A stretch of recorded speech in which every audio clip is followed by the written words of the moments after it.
setelah hari Rabu yang lalu kita memasuki Rabu Abu, merupakan awal dari Prapaskah, maka hari ini kita memulai dengan Minggu Prapaskah yang pertama. Dan tema kita hari ini adalah menggumuli yang baik dan yang jahat. Saudaraku, setiap kita tentu pernah mengambil keputusan dalam kehidupan kita. Bahkan setiap waktu kita mengambil keputusan-keputusan dalam kehidupan kita. Kalau dari segi risiko ada keputusan yang tidak berisiko atau mungkin sedikit risikonya, kecil risikonya. Tetapi juga ada kemudian keputusan yang kemudian harus diambil risiko yang demikian besar dalam kehidupan kita.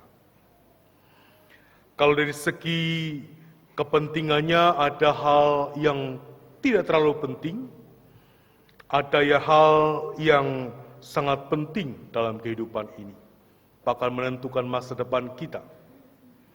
Kalau diambil dalam hal kemendesakannya, ada hal yang tidak terlalu mendesak, masih waktunya lama, tetapi juga ada yang kemudian yang memerlukan hal yang cepat harus kita putuskan karena kita diburu dengan kemendesakan waktu. Nah, dalam hal inilah kita mengalami namanya pergumulan-pergumulan dalam kehidupan kita.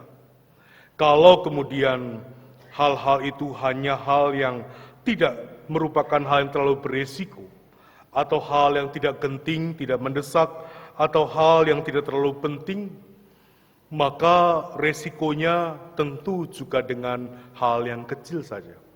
Misalnya katakanlah kita memilih warna pakaian kita hari ini misalnya.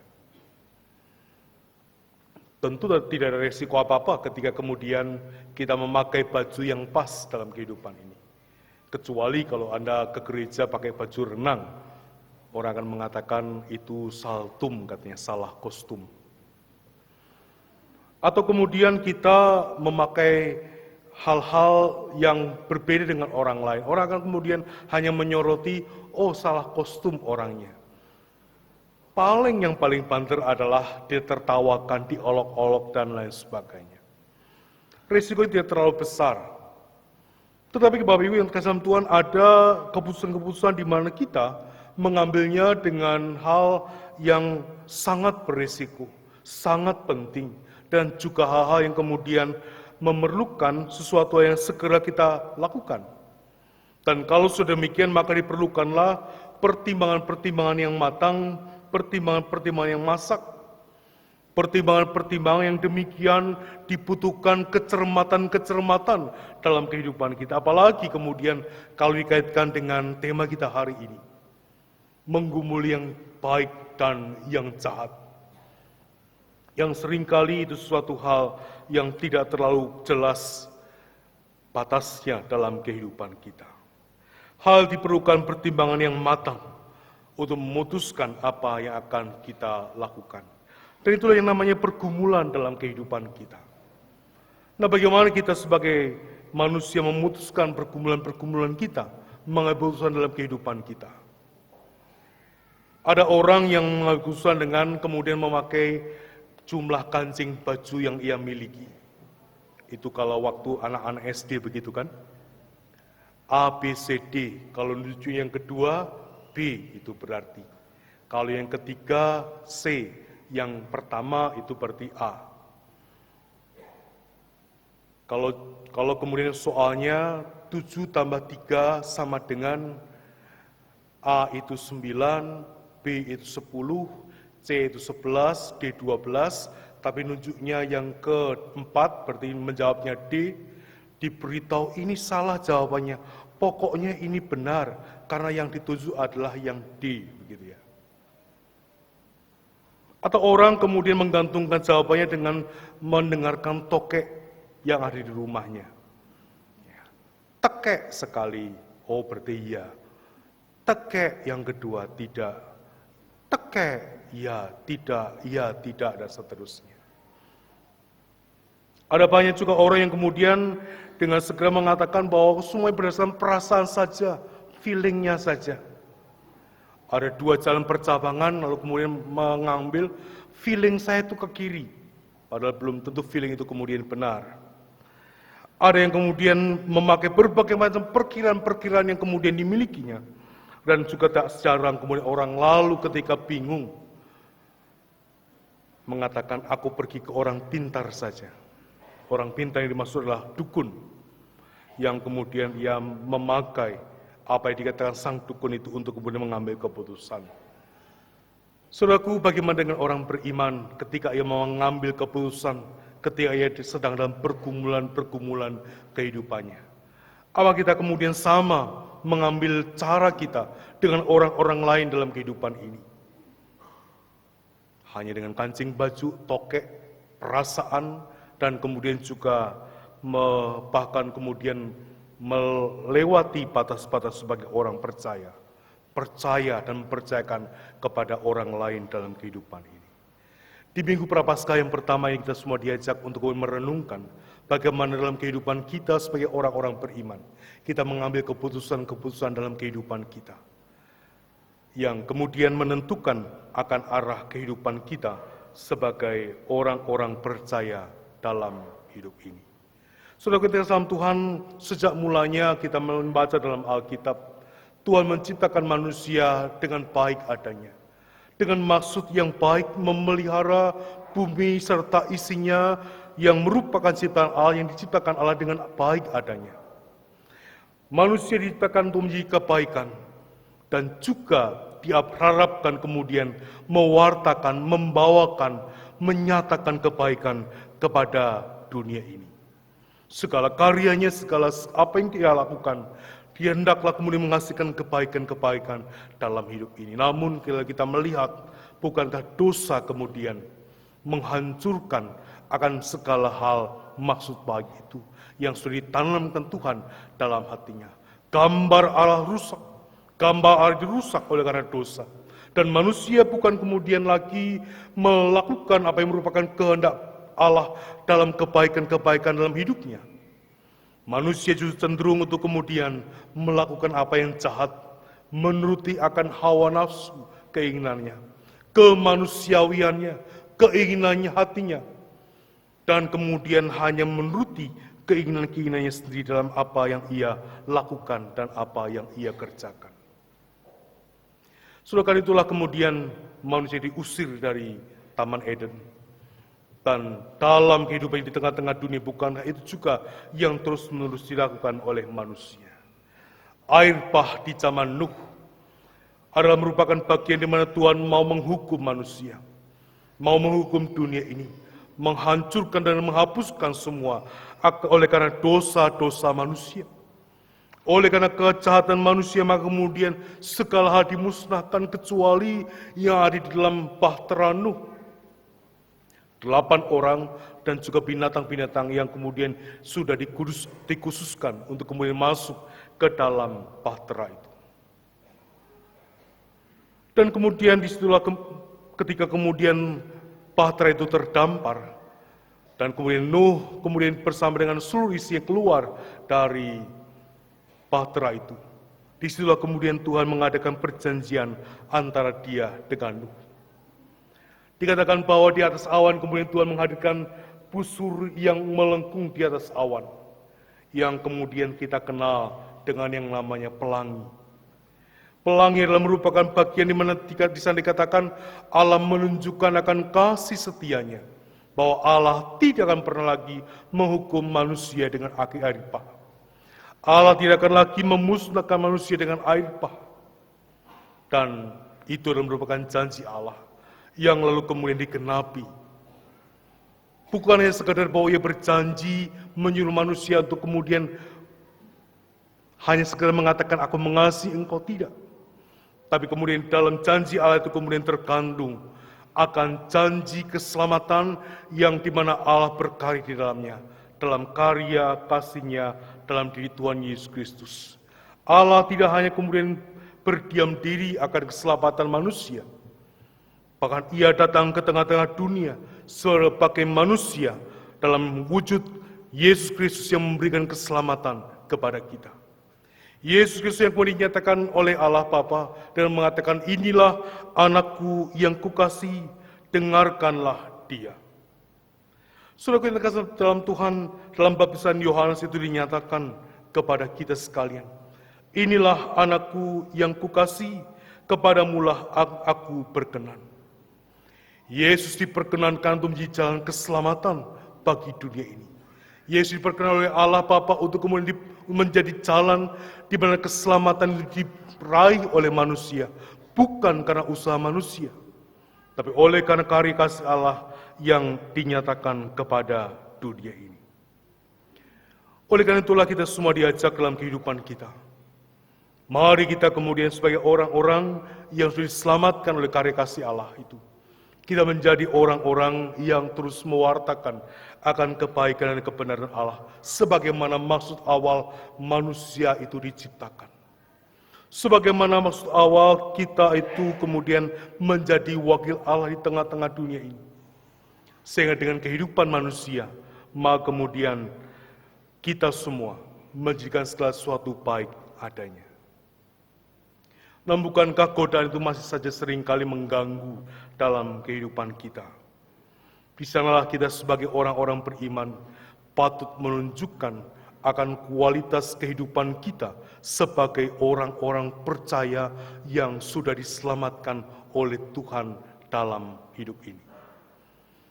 Kita harus menunjukkan bahwa kita merupakan orang-orang yang betul-betul sudah bersyukur dan terus bersyukur dalam kehidupan kita sebagai orang percaya, yang menerima keselamatan anugerah itu dengan baik dan kemudian mau memberikan itu kepada dunia, supaya dunia juga melihat kebaikan Allah dalam kehidupan kita sebagai orang percaya. Dan itu diwujudkan dalam setiap perkataan kita, perbuatan kita, dan juga dalam setiap keputusan-keputusan yang kita ambil dalam hidup ini. Saudaraku yang terkasih dalam Tuhan, dalam kehidupan ini, Yesus pun juga mengalami namanya pencobaan. Dalam bacaan Injil kita dikatakan bahwa Yesus pun dicobai oleh iblis. Dan dikatakan ketika ia tinggal di padang gurun, ia tinggal di antara binatang liar.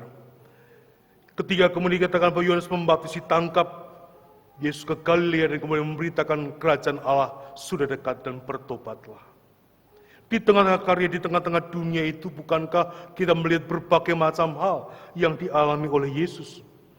Pencobaan, godaan, pergumulan-pergumulan dalam kehidupan ini.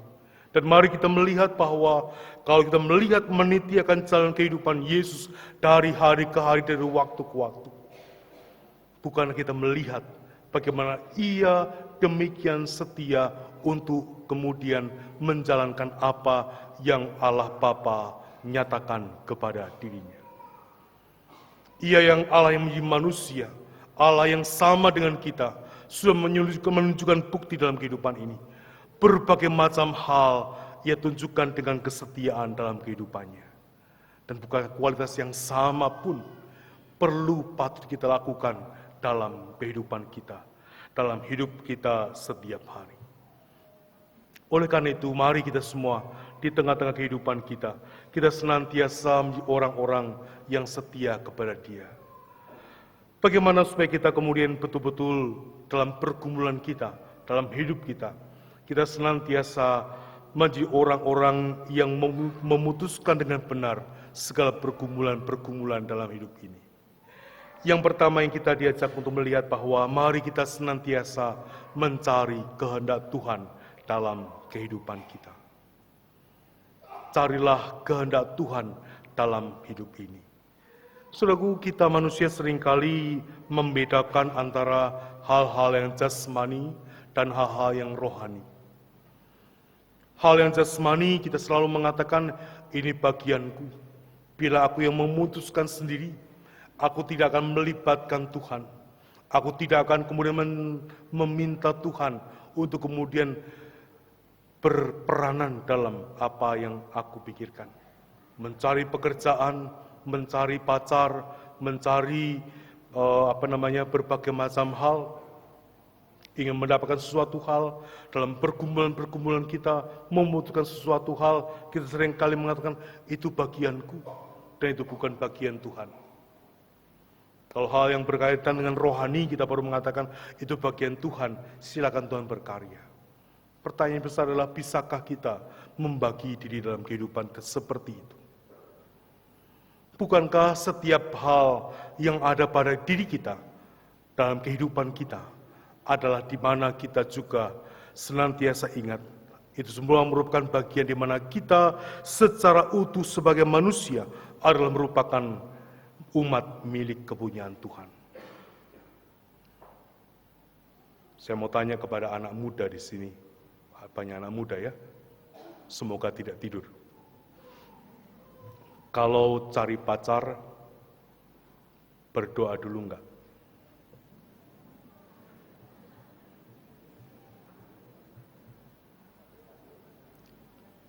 Ada yang mau jawab? Kalau sedang pacaran, berdoa enggak?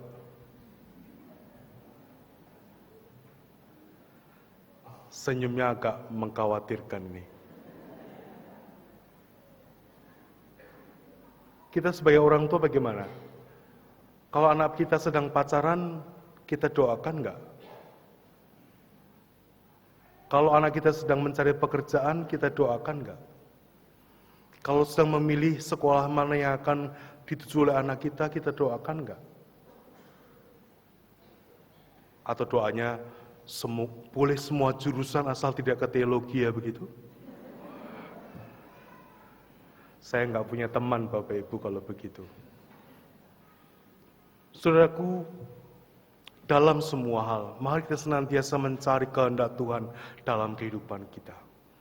Mungkin kita mengatakan, anak saya kan masih muda, baru saja pacaran, baru kenal cewek, baru kenal cowok, sudahlah biar happy-happy dulu. Mari kita mulai dengan senantiasa mendoakan setiap anak kita dalam berbagai macam langkah-langkah kehidupannya. Dalam apa yang ia lakukan dan apa yang ia kerjakan. Memilih hal-hal dalam kehidupan ini. Itu bagian di mana kita mau senantiasa mencari kehendak Tuhan dalam kehidupan kita. Atau kalau cari pacar begini. Suatu kali di kelas ditanya, Heri mau jadi apa nanti? Oh mau jadi pilot Bu, katanya. Lalu kemudian Heru mau jadi apa? Mau jadi dokter. Kalau kemudian Wati mau jadi apa? Saya mau jadi dokter dan semua banyak hal Bu. Wah ya bagus. Kalau Agus, supaya orang lain bukan orang lain, nama saya saja. Kalau Agus, saya mau jadi suaminya Wati, Bu. Maunya nganggur begitu ya. Ya, kembali kepada bagian ini Bapak Ibu. Mari kita senantiasa ingat bahwa semua yang kita lakukan, semua yang kita alami dalam kehidupan kita, itu adalah merupakan bagian kita mau mencari kehendak Tuhan dalam kehidupan kita. Mungkin kita sudah punya berbagai macam pertimbangan-pertimbangan. Kita mungkin sudah punya banyak informasi tentang berbagai yang sedang kita pergumulkan. Akan apa yang akan kita putuskan itu sudah punya banyak hal yang kita lakukan dan kita miliki dalam kehidupan ini. Namun mari kita senantiasa mencari kehendak Tuhan dalam kehidupan kita. Manusia pandangannya seringkali terbatas. Manusia seringkali hanya memandang apa yang di depan kita. Dan kita lupa bahwa ada hal yang lain yang kita seringkali lupakan, yang seringkali alpa kita pandang dalam kehidupan kita. Nah, bagaimana supaya kita terus bisa mencari kehendak Tuhan dalam kehidupan kita?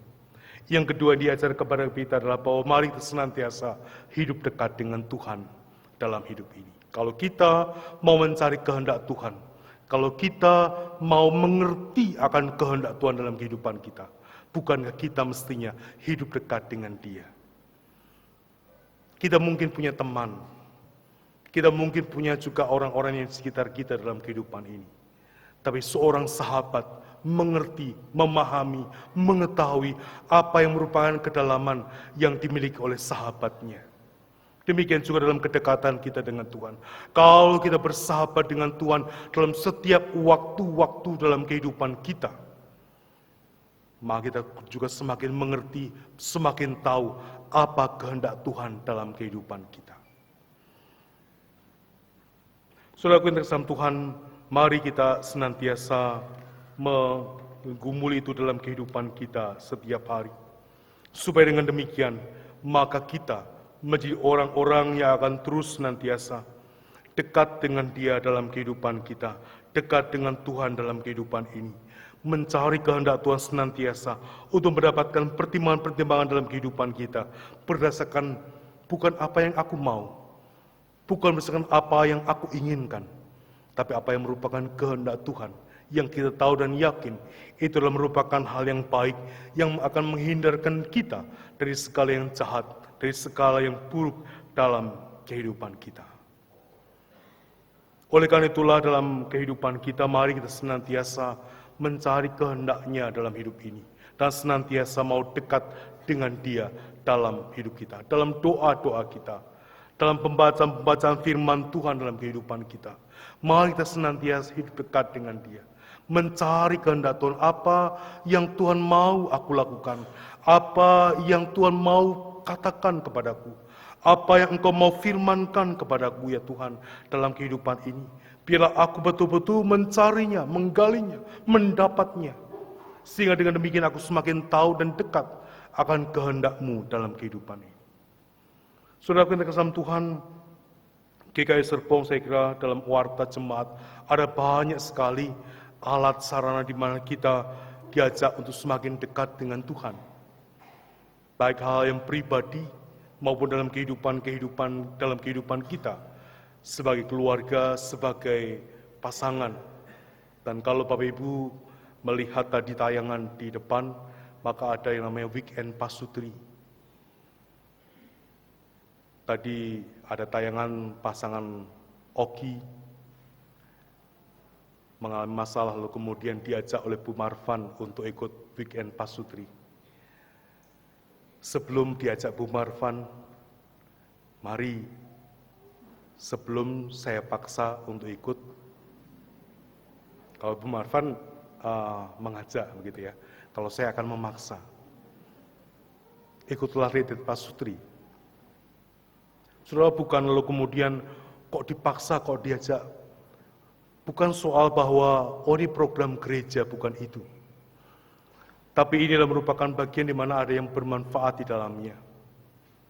Bagian di mana kita diajak untuk semakin dekat dengan Tuhan, mencari kehendak Tuhan dalam kehidupan pasangan suami istri. Retreat Pasutri, Weekend Pasutri bukan untuk pasangan yang sedang bermasalah. Kalau sedang bermasalah, datanglah ke Bu Marvan, ke Pak Yosi, ke Pak Yonatan. Saya terlalu jauh di Magelang, tapi datanglah kepada teman-teman itu. Tapi kalau masalah sudah selesai, lalu ikutlah Weekend Pasutri. Kenapa? Ada banyak hal yang boleh kita dapatkan melalui Weekend Pasutri itu. Ya. Untuk bagaimana kita tahu cara berkomunikasi yang baik, cara mengungkapkan akan yang baik dalam kehidupan kita. Saya tidak tahu terlalu mau membukanya, supaya Bapak Ibu ikut serta di dalamnya. Tapi kalau mau dikatakan itu sangat bermanfaat, karena itu saya mau memaksa kalau ada orang yang tidak mau ikut. Saudara kita dalam Tuhan, mari kita senantiasa menjadi kehendak Tuhan dalam kehidupan kita. Mencari pacar, mendapatkan studi, melakukan berbagai macam kehidupan kita, memutuskan berbagai macam hal dalam kehidupan kita. Memang ada banyak data-data yang mungkin kita kemudian sudah miliki. Ada banyak hal yang kemudian kita sudah miliki dalam kehidupan kita. Tapi jangan lupa, ketika memutuskan sesuatu ingatlah, lipatlah tangan, tutuplah mata, dan mengatakan, Tuhan, tolong aku dalam setiap keputusan yang aku ambil, bila Engkau senantiasa menyertai aku. Ingatlah firman Tuhan dalam kehidupan kita. Carilah Tuhan dan kekuatannya. Carilah wajah-Nya selalu. Tuhan memberkati setiap kita. Amin.